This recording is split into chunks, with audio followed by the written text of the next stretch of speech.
जन्म दिया था भरत जी को, लेकिन प्रेम राम से करते थे। एक दिन राम जी माता कैकेयी के कक्ष में गए, जाकर के मैया को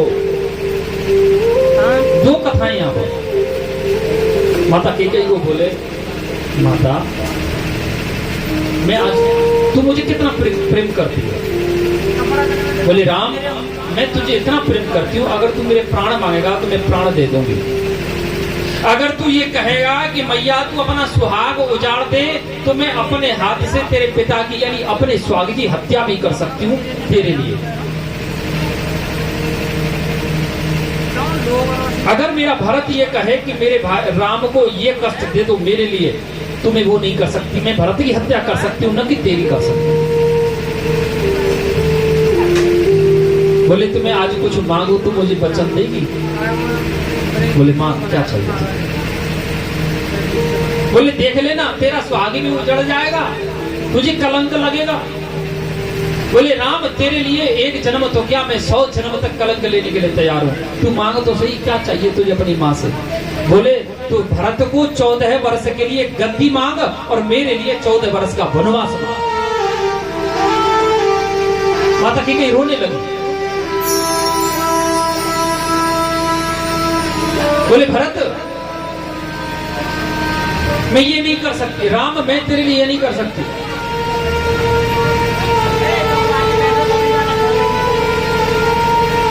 मैं ये नहीं कर सकती। तो बोले मां तूने मुझे वचन दिया है, तुझे करना ही होगा। अब यहां कई प्रश्न हैं। एक प्रश्न तो ये हुआ कि राम जी को कैकेयी ने वनवास भेजा राम जी के कहने से। जब राम, अच्छा यहां एक प्रश्न और खड़ा होता है कि कैकेयी ने 14 वर्ष का ही वनवास क्यों मांगा? 15 वर्ष का मांग सकती थी, 16 वर्ष का कह सकती थी, 13 वर्ष कह सकती थी।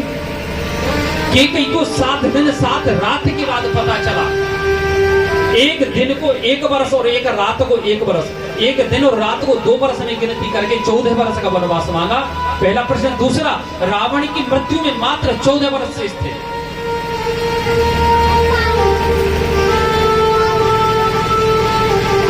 तीसरा, जब माता कैकेयी को पता चला कि वो राम जी स्वयं आकर के ये समाचार दिए मैया कैकेयी को कि मैया आज के ठीक 7वें दिन मेरा राज्याभिषेक होने वाला है, मैं राजा बनूंगा। बोले राम तेरी तो मति मारी गई है, मति तेरे पिता की तो नष्ट हो गई, लेकिन हो तेरी भी गई है। बोले क्यों? बोले तू भले आदमी राम बनेगा तो राम बनकर के राजा जब बनेगा, तू राजा बनेगा तो पहनेगा तू क्या? बोले मैया तू कहनो का चाहे? बोले मैं कहना चाहती हूँ तेरा मुकुट जो अयोध्या की कीर्ति है ना, तेरा बाप गिरवी रख के आया है। बोले कहाँ? किसके? नरेश बाली के घर।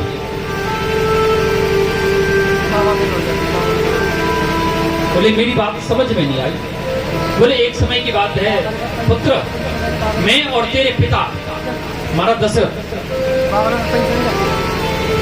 हम लोग जो है वन में घूम रहे थे, तो घूमते घूमते किसकिंधा देश में पहुंचे गए, जो वानर क्षेत्र है। वहां के राजा बलि उनको राजा दशरथ को ललकार दिए कि मेरे साथ युद्ध करो।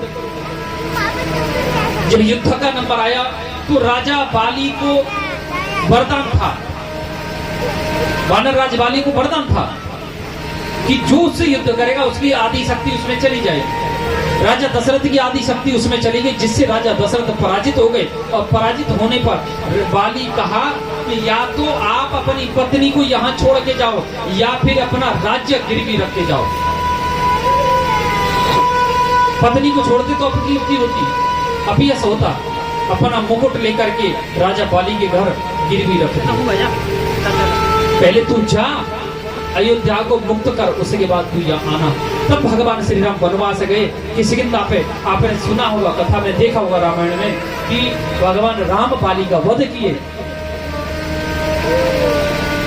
और आपने देखा होगा कि बाली मरते मरते, अब आप दिमाग लगाओ, जिसने हमारी हत्या की हो उसी को हम अपने बेटी पत्नी बेटा सबको दे के जाएंगे। कि इनका ख्याल रखना, नहीं। लेकिन राजा बलि क्या किया? बाली, महाराज बाली अंगद का हाथ पकड़ के भगवान श्री राम के हाथ में दिए, बोले प्रभु आप इसको अपना सेवक बना लो, आपके कार्य सफल कर देगा।